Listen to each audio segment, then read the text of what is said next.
Айта бер девушка. Көріп кел ағай, болашақ күйеуім қандай айтып беріңізші.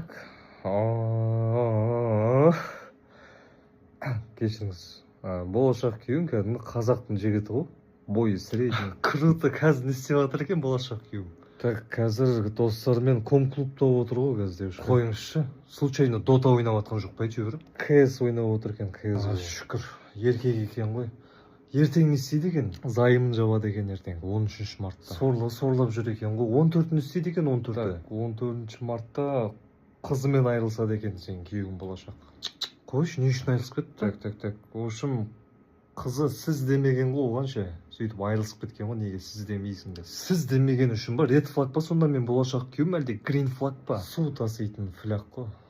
Білмеймін девушка. Су таситын фляг. Жарайды, 15 март не істейді екен? 15 мартта ол референдумға барады екен, қызды алып қашпау керек деген заңға қол қояды екен.